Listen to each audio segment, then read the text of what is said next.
Sir Rakshabandhan आहे आणि सावत्र भावांना तुम्ही कान मंत्र देण्यात आलेला या ठिकाणी सर्व भगिनींना रक्षाबंधनाच्या खूप खूप शुभेच्छा।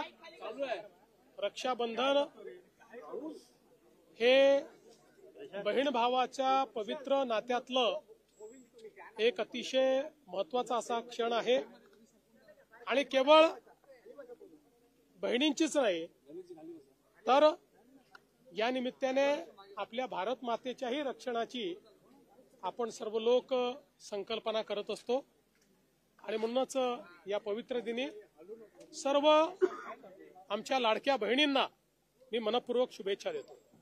शरद पवारांनी जो गौप्यस्फोट केलेला आहे की विधानसभा निवडणुकीच्या आधी 1-2 माणसं मला भेटली होती आणि 160 जागांमध्ये फेरफार करून तुम्हाला निवडून देऊ अशा पद्धतीचा त्यांनी एक गॅरंटी दिली होती त्या दोन माणसं। पहिल्यांदा मला हे लक्षात येत नाहीये की इतक्या दिवसानंतर पवार साहेबांना राहुल गांधींना भेटल्यावरच ती आठवण का आली। इतके दिवस ते बोलले नाहीत आणि आज अचानक बोलले।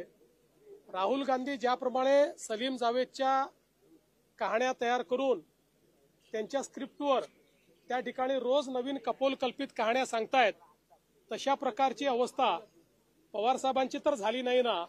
कारण पवार साहेब अनेक वर्ष राहुल गांधी जरी ईव्हीएम बद्दल बोलत होते तरी देखील कधी बोलत नव्हते।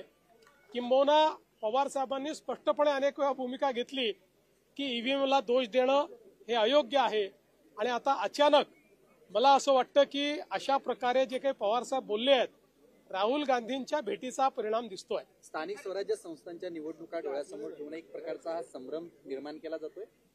कितीही संभ्रम निर्माण झाला तरीही भारता एवढ्या फ्री अँड फेअर निवडणुका कुठे होत नाहीत हे सर्वांना माहिती आहे आणि या संदर्भात सगळ्यात महत्वाचं सर्व मंडळी जनतेत बोलते हे सगळे बोलतायत पण इलेक्शन कमिशननी बोलवल्यावर हे कोणी जात नाही।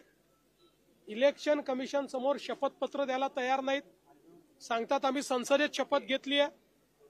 संसदेतली शपथ जर सुप्रीम कोर्टमध्ये सांगितलं आम्ही शपथपत्र देणार नाही कारण आम्ही संसदेत शपथ घेतली चालेल का? हायकोर्टात सांगितलं चालेल का?